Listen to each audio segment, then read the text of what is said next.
Friends, our guest today is Jessica Friday. She is the visionary founder of Wellbeing Economics and Connectioning. Through her work with Friday's Economics, Jessica is leading a vital conversation about how economies need to evolve from the isolation and inequality of our current model back toward the strength of community and true prosperity. And Jess, I'm very excited to have you here on the call with us today and talk about connectioning, cooperation, what true prosperity and well-being economics are. So welcome. Thank you. I'm excited to be here. And we met on X, I think, and we just really hit it off because what we're doing in the world really lines up. So excited to yes, it be does. here and have this convo. Absolutely. We're really connected, like you said. And I would love to first ask you about what were your professional or personal experiences that made you rethink and the way we do things and connect those dots and start talking about well-being economics and things like that. Yeah. So I would say that what got me thinking about it was a lifetime of being at the bottom of the system of wealth inequality directly affecting my ability to thrive. I'm autistic. I come from a poor background. I have always really struggled. I've never actually been able to live on my own. And I had always turned to entrepreneurship kind of intuitively as a way to break free from the system and be able to live on my own. But that didn't go so well. And I've started and they failed more businesses than I can even remember. And then, but that actually led to a breakthrough about almost 4 years ago now. I realized, like, independently, without ever having read a book on systems theory or anything, how we could transform the economy into one that works for anybody. And I just sort of arrived on this and I thought, wow, why isn't anybody doing it? And I looked around and I couldn't find anybody doing it. And that began what is almost a 4-year journey now into realizing that this is actually happening everywhere. It just goes by different names. Exactly. And that's what you call the well-being economy or economics or connectioning. Both are obviously very related. Yeah. Well, so Connectioning is the name of the platform we're building to sort of speed run people through the education I had to get the hard way and to lead them to taking the practical steps to live this economy now, to transform their lives while really changing the course of human history with our economics instead of our current paradigms that are kind of blowing us off a cliff. But well-being economy is there is an umbrella term. It's the one I use, and there are very specific reasons for that. But there are actually hundreds of terms for essentially the same economic transformation that probably close to 90% of us agree on and want, which is a cooperative one, ultimately. Yep. And there are hundreds of other terms, but I use well-being economy specifically just because it works so well in the marketing. That's what people respond to. And if you think about it, in marketing terms, the extractive economy businesses, what they're usually selling you is not the product itself, but the transformation it gives you in terms of your health, your wealth, your relationships, and your personal happiness. Is that transformation? Well, if you really look at all those things, they all have to do with our well-being. They're trying to package and sell us well-being. That kind of true, long-lasting well-being, I think everyone is starting to realize, is actually found through community care and cooperation. Yeah, so it's just a very clever marketing approach to put out there this idea. And it's true at the same time. So you're not deceiving anybody, right? You're selling a transformation, which is true, which is exactly creating an economy that actually works for our well-being. Because if you look into our current model, it actually doesn't. So that's one of the things like, wait a minute, what is the goal of our current economic model? It's not our well-being. And that's where I think it's very interesting. I've seen in your work that you talk a lot about trust. And this is where the old system is already losing everyone's trust because they're trying to sell us that replacement for cooperation or community. And we know we're not we're at least not convinced, and some of us outright know that's not how the way things should be or could be. That's not what brings us fulfillment. Yes, like you said, I think the trust is being broken because what they say and what we do and experience is different, right? They sell Exactly. to us that this is for our own benefit, prosperity, but that doesn't translate into our everyday happiness or health in any way. It's just about accumulation and extraction, like you described before. So I think most people are starting to realize, wait a minute, what am I doing here? And so I love that approach that you have about describing it as well-being. It hits right on the target. And like you said, there are so many people that are talking about this with different labels and names, but they're all discussing the same issues and also talking about similar solutions. So that's why I think it's so important that your project and all of us that are working towards the same goal, like connect and talk to each other and share these ideas, because we don't have to agree on the specific name, but we're all saying the same thing. That's the crew of it. So the Wellbeing Economy Alliance actually did a study with Culture Hack and to try to see which terms people responded best to. And that, well-being economy was towards the top of that. But far exceeding any individual term was the definition, an economy that supports all life. That's all we want. We just want an economy where things work, everybody's getting along, we can spend more time with our families, have some freedom to pursue our interests and do something meaningful with our lives. We want a simple thing. We're like 90% aligned on that. So people really like that definition, even though it's a little Yeah. longer. That was the top. It Yeah. bypasses the trigger in your brain because as soon as you label something, people have a certain idea of what the definition is. So when I say the word capitalism, for example, gets thrown out around a lot, right? But we probably Right. have a different definition of what that is. So when you just say the definition of what you want, it bypasses those ideological labels, and we're actually then speaking about the same thing. And my argument, because in my work, I've shown that what really works to get people excited about it and see it is show the stories of people building it right now. Because a story is like when you're reading it, it's like a movie in your brain. And when you're seeing it, it's the closest thing you get to actually experiencing that. So even storytelling, especially when it's true storytelling, bypasses all of that. And we get to see it, experience it, believe it, and then also see how to do it ourselves. Oh, wonderful. Yes, and it's true that talking about capitalism or what is considered the opposite, socialism, communism, it very rarely leads to any good discussion or productive discussion because those terminologies are so entrenched in the minds of people and it's just very rigid.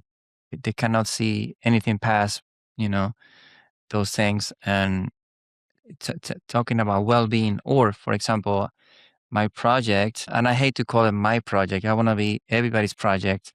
Cooperation, cooperation paradigm. It's just a paradigm, and there's cooperation. So who can be against cooperation? Nobody can be against cooperation. Now you can be against socialism or capitalism because we all have our emotional attachment to these things, right? But cooperation, but interestingly, some people are against cooperation. So, Oh, yeah. really?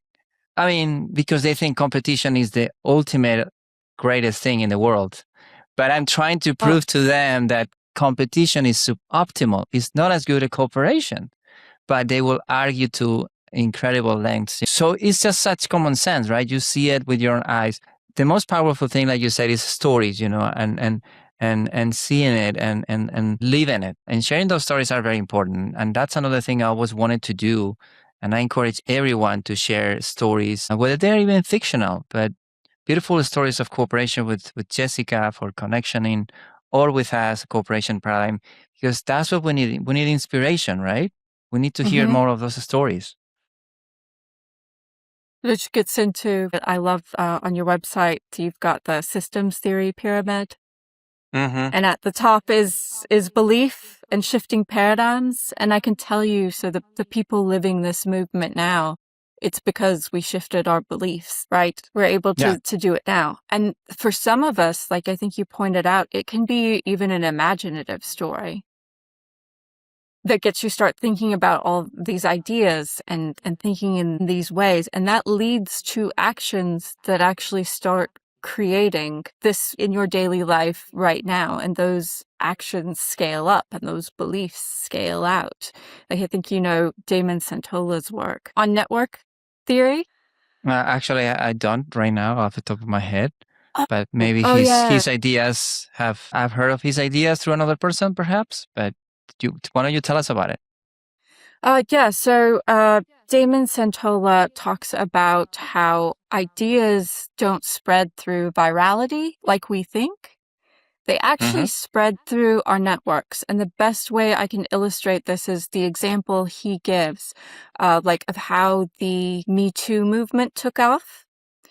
Now, Uh-huh. everybody attributes this to the celebrity. I think it was Alyssa Milano. And Okay. Alyssa Milano, because Alyssa Milano tweeted it.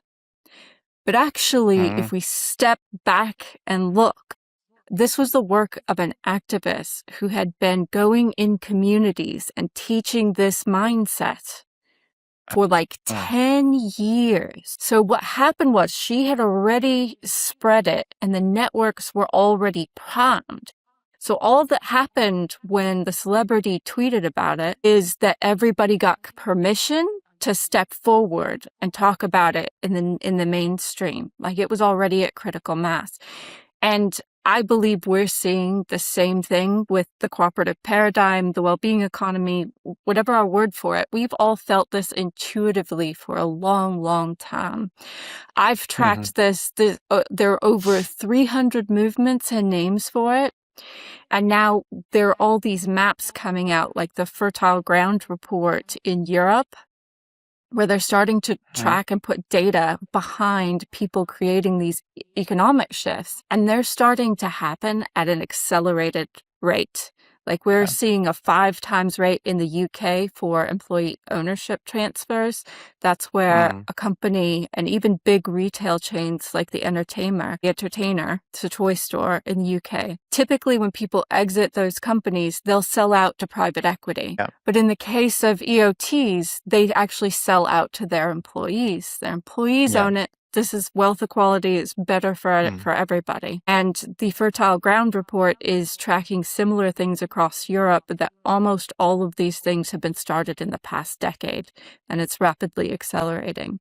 So we're seeing that same thing like the Me Too movement, where this is all already happening. Everyone's already thinking all along these lines. It just hasn't had the historic tweet moment where everybody's in on this new game we're playing.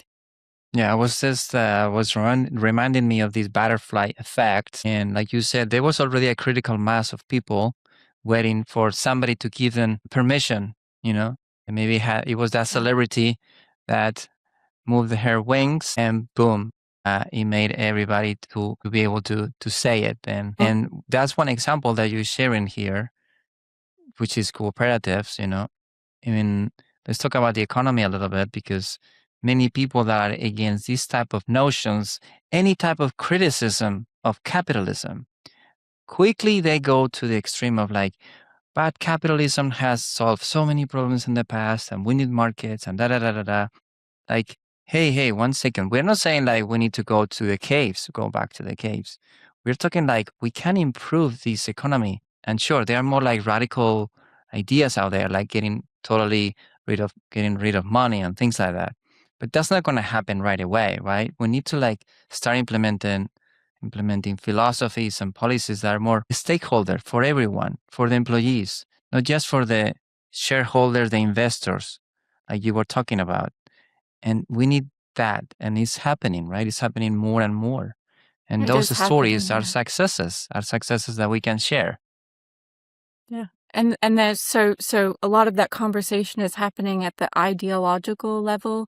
And I see so many people arguing about how the future, exactly how it it looks and how it has to be exactly perfect, but Mm. that's not actually how the economy develops. How it develops is through grassroots pilots. You've got Matt Golding at Antidote has a lot of good examples of where people came together to buy their own energy, their own windmill that powered their whole community. They came together to buy their own farm, different things like that. And then community wealth building had pilots in both the UK and the US. And community wealth building is this system. It's got these 5 pillars that fundamentally rewire the way the economy works to basically keep more wealth local instead of it all going out to shareholders. It stays in the community. We know from so many reports that this is better for everyone, even the wealthy. So they implemented this model in like Preston in the UK and vastly increased the quality of living, all these metrics. And now it's actually reached Scottish Parliament. Last year, they passed stage 1 of a community wealth building bill that would require them to do this at the government level to keep wealth local. And I reported on that in January about where that bill was, and that video I saw that. went mega viral, right? And so there are kind of a couple of funny things about this. I mean, first, this happened over like 10 years, right? We did the pilots, it took a long time for that to actually reach government level. But we're seeing pilots like that community wealth building bill in cities around the world and in different experiments going on.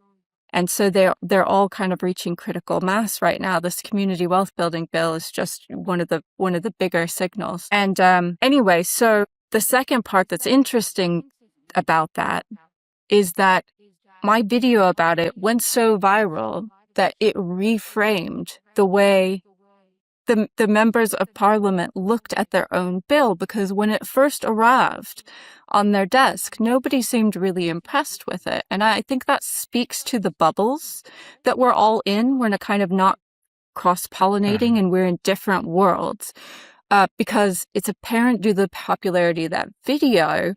And I know from mainstream conversation from people like Gary Stevenson getting big, that the wealth equality conversation is one of the most pressing issues for the average person whose cost of living is skyrocketing right now.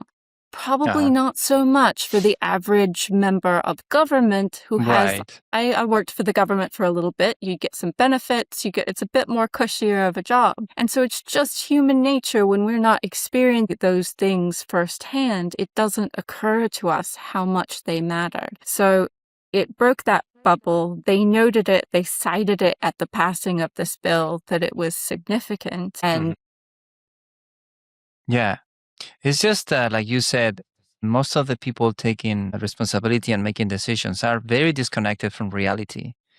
It's quite interesting when sometimes I read people like Elon Musk talking about why we don't have like 3 or 4 kids or children, per family, because he's obsessed with population decline and all these things. And I'm like, dude, believe me, it's expensive out there. And having children is just unfortunately very difficult for people, for middle class, even. So it's just, absolutely. And he's not even in his mind, would never even consider it's not part of his universe at all, right? So they're disconnected from reality. But we totally have to push the idea to these politicians and make them see that this new way of doing economics is not just about being positive or kind. Being cooperative is actually very smart. It's just very clever. It's just more resilient. You're constructing like a much stronger network of things. And I often talk about how forests work. Nature is very clever, right? I mean, nature knows how to survive. That's what they're good at. Nature, strategically speaking.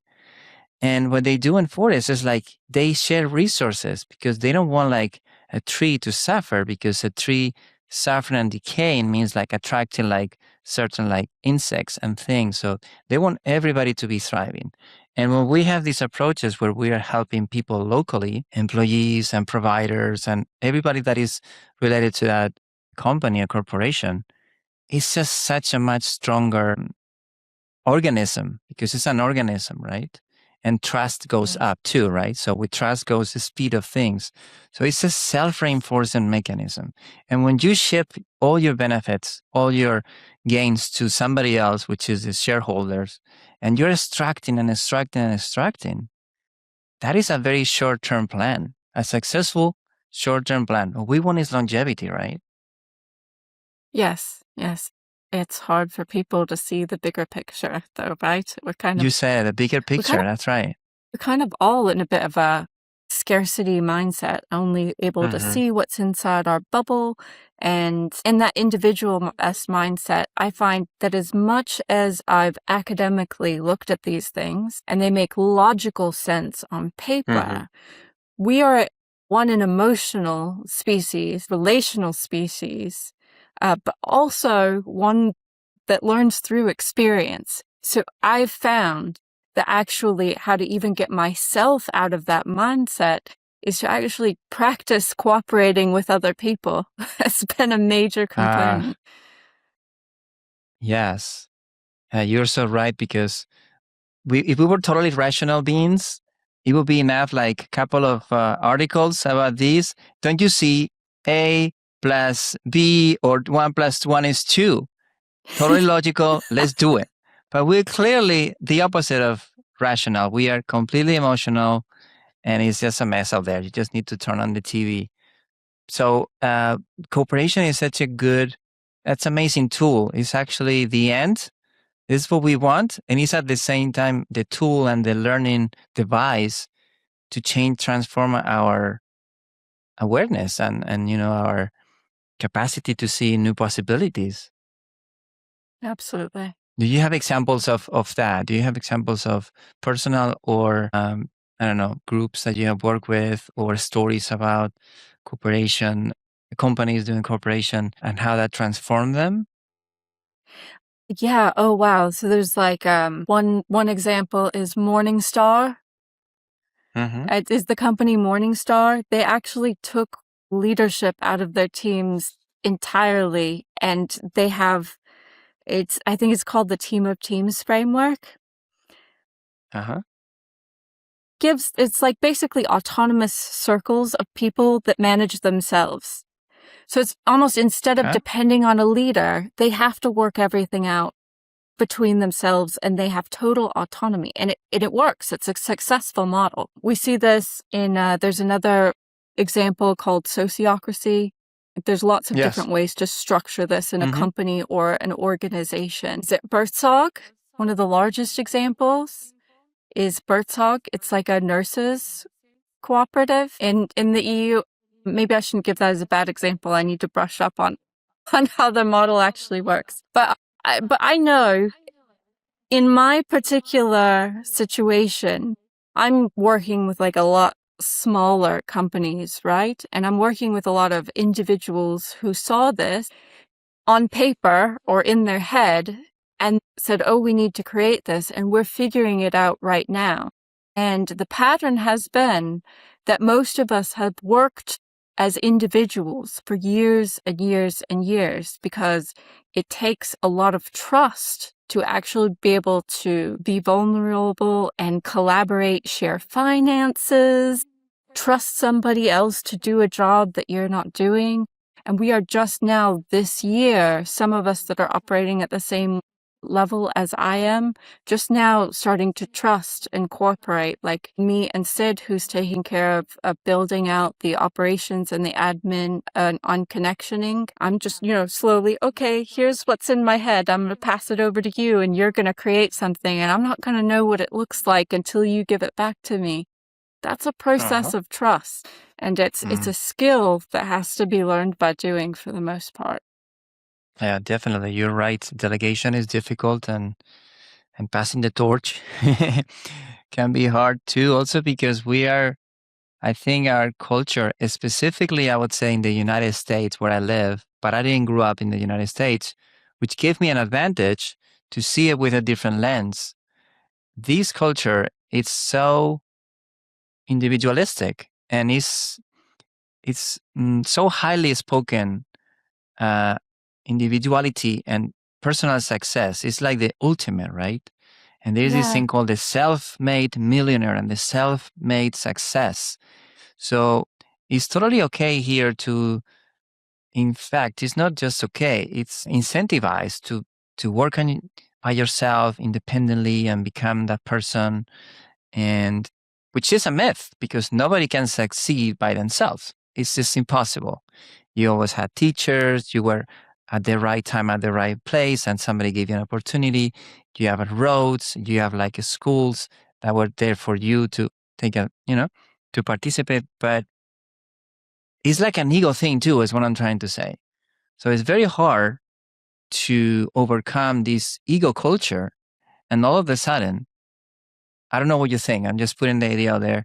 Start to collaborate and not take so much credit for things. It's more of a together thing. It's more a cooperation. Everybody wants to make it by themselves and have the big car and have the money and all these things. And that's what is breaking down society ultimately. Yeah. Yeah. And it's viewed as weak to ask for help, right? You don't want to, might have to admit that you're wrong or that you can't do it by yourself to ask for help. But I've found that that's like a superpower, is to ask for help, because people actually feel better when they're able to help and contribute. We're actually a cooperative species, and that makes us feel good to help other people. And so when you're kind of brave and asking for help, you develop it as a muscle. Simon Squibb built an entire platform off of teaching people this concept of asking people for help. Can you tell us the name again? Sam? It's called Simon Squibb. Simon Squibb, okay. So I think he's a really interesting example. A platform about how to ask for help. Yeah, about his whole company is built around helping each other for free. So Simon Squibb, formerly, he went homeless when he was like 15, and he turned to entrepreneurship because he couldn't get a national insurance number. That was his only option to survive. And he became a really Successful entrepreneur, and he sold out his company when he was like 40 for hundreds of millions, more money than he'll ever need in his whole life. But through retirement, he decided that he wanted to help people like break free like he did, right? And he started doing these street interviews on TikTok, where he would go around and he would ask people, "What's your dream?" And then he would give them a little money to help them pursue their dream. And like, I think it's 6 or 7 years later now, he's got tens of millions of followers on social media. He has the most successful business video ever. And he's built Help Bank, which last I've heard is now profitable and gives away all its money to help people build their dreams for free. Man. And that is my dream one day. Do something like that. That's so cool. I think most of us in their space are going to build really cool things like this. And I think one remarkable thing about that story is that Simon didn't make it about his dream. He didn't go out there and say, "My dream is to build this platform where we give all the profits away to help people with their dreams." He said, "What's your dream?" He simply pointed a camera and asked people their dreams. He lifted other people up. And that's just the power of helping other people, that we can actually grow that's a paradigm in itself. Tens of millions of people all around this culture of helping each other for free. It's really incredible. Yeah, one movie that comes to mind, which really impacted me when I was younger, is this movie called Pay It Forward. I don't know if you've seen it, but Yeah, it's a long time ago. It was right. It's so cool, like if we could all do that and start like a positive chain of actions, it would totally spread quickly, right?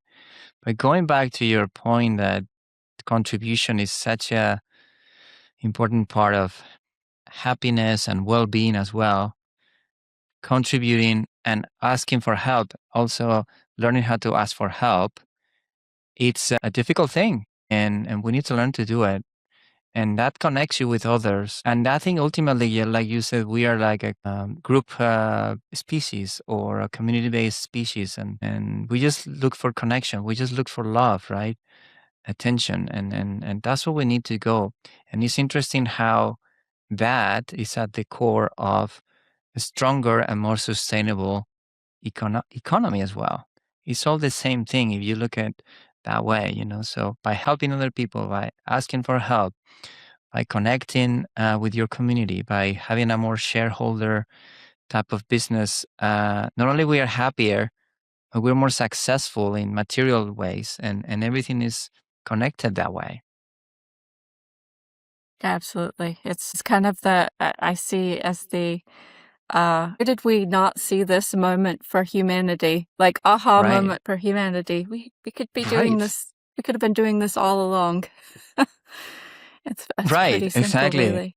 Why it took us so long to realize? I think we trust too much these people that come on TV, the experts, and then you realize these experts, politicians, like they don't really know what's happening. We're so gullible and so like trusting into authority. I think was one of the problems with humans that we trust authority too much, and I think we need to start empowering ourselves and start moving forward with these ideas and really do it. And most professors out there from the old guard, they keep pushing and saying the same things, and it's just very wrong, at least in practical terms. Maybe Yeah. in the book, maybe what works on the book, but in real life, let's talk to families. Just go and talk to 20 families out there, right? Mm-hmm. And Um, ask ourselves. We usually know, but it's they win and they've gotten into the place they are in their careers through confidence, because uh, certainty, we long for certainty. So if we're not finding it in ourselves, right, we're going to find it someplace. We're going to place it someplace external. So that's how they've gotten in that position. So thankfully, yeah. a lot of leadership who understand this new paradigm we're stepping into have Hmm. learned to have that certainty to help people, more and more people, find their own. Yeah, absolutely.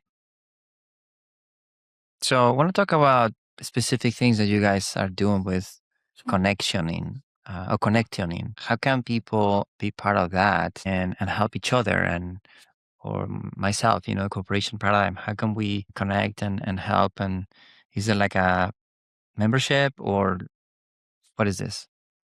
Yeah, it's a membership. There's a newsletter right now that goes out, and we're about to launch an Indiegogo campaign to help the team build Mm-hmm.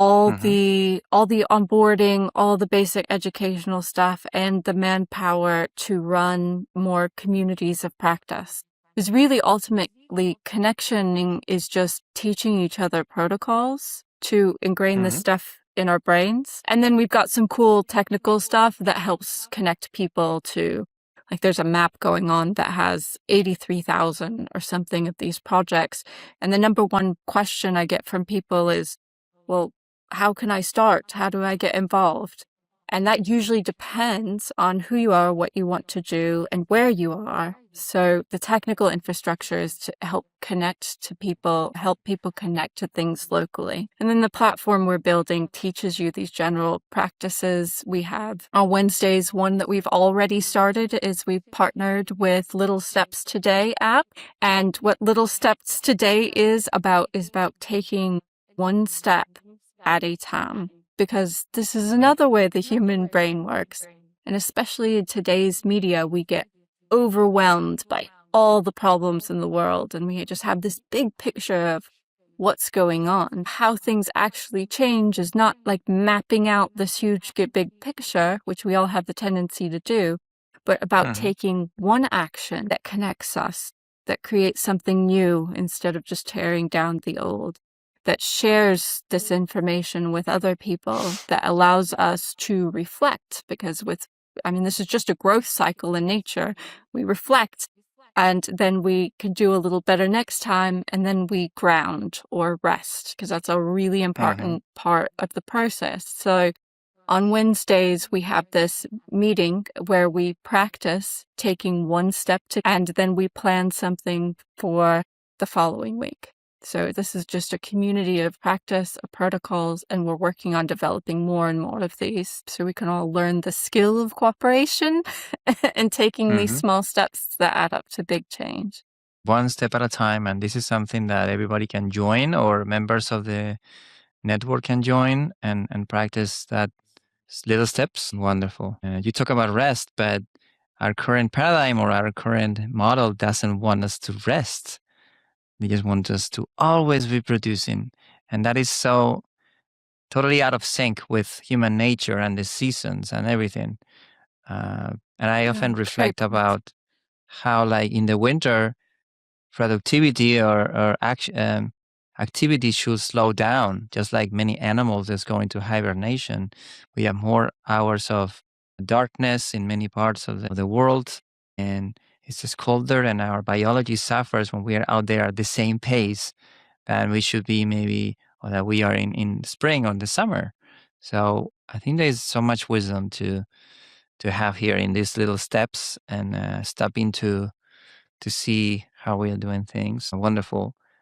I had a question here for you, but I think you have answered already multiple times. Like, I wanted to ask you, do you think humanity is moving from a competition paradigm to a cooperation paradigm? Do you think that we are close to that critical mass that you were talking about before?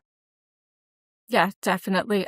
I genuinely, my mission is just to take this mainstream in the media, to have that, just like the Me Too moments, because people are Uh-huh. already there. They're already thinking in this direction. When I can go into a random shop on a high street and talk to a young person working there about this stuff, and they already know, they get it immediately. So we're Uh-huh. definitely there. It's just we're just lacking it getting out into the culture, so everybody has permission to start. Yeah. We just need a couple of tweets from, I don't know, who is very popular these days.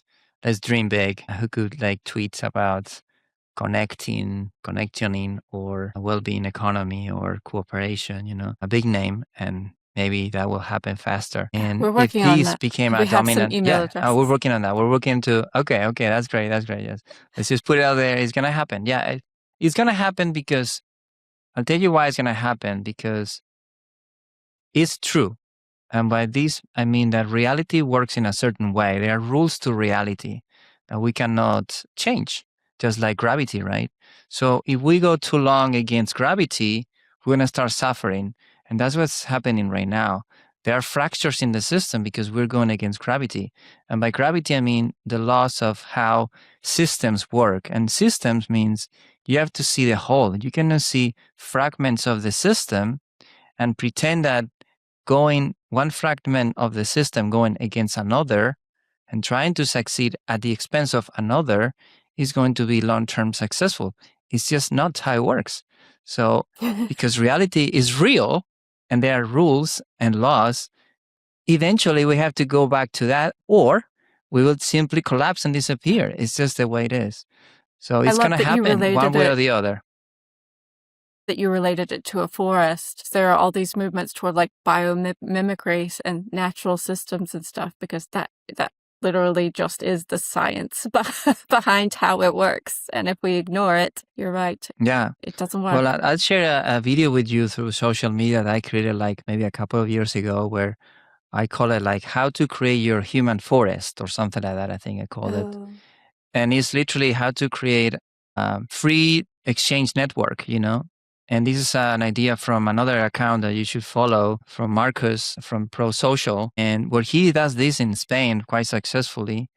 And it's just simply like starting like a free social media account, and it's connecting people on WhatsApp. That's how he started doing it. And just people asking for help and offering help and sharing things. It's a free exchange network, and I call it the forest network or a human forest. So I think we are part of nature and we forget that, but we are, and we have to look into it and see. So this is how things work in nature, and this is how they do it. Trees or other animals are very clever, and we can come up with incredible strategies, intelligence, from just observing that, instead of trying to impose our ways into reality, which never leads to a good end. Yeah. Jess, if you were to see this dominant connection in dominant cultural norm, how would you think society will look? Just give us some main ideas to wrap up the vision that we want to put out there. I would say if you were looking for visions of how it'll look, I really love the whole solar punk scene. And they've Man, me got too. little short films, and they've got Yes. so much art, and there are so many people that Yes. are working on films and stuff in this domain. In fact, we have a few examples. I know Yeah. Miyazaki has a little bit of it. There's that yogurt commercial. So that's something we have some examples about, with both technology and nature working together so Hmm. that they do not conflict. And instead of like that dark, horrible Yes. cyberpunk future Mm. where everything's dark and things are decaying, actually everything is green and lush, Yeah. and people are Sunny and beautiful. walkable neighborhoods. We Children, still have healthy children. yeah. Yes. We really connect on that as well. It's just a type of art that really makes me happy to look at. And that's how I imagine the future. If I imagine like a very intelligent, developed society or civilization, that's what I imagine. And I think we'll get there. Wonderful. Great. Well, where can people follow you if they want to connect with you on these ideas? What are the main links that you recommend for people? And I will leave these on the comments on the video. At jessicafriday.com and connectioning.io are that's for me, and that's the project's website. Wonderful. Anything else that you want to leave us with? Any final thoughts or We could wishes? talk about 10 million more more things and examples, but that's probably covers the basics. Wonderful. Well, thank you so much for being here with us today. It's been a pleasure, and I look forward to more connection and collaboration and cooperation with you in the future and all the people involved in your projects. Me too. I look forward to building the future with you.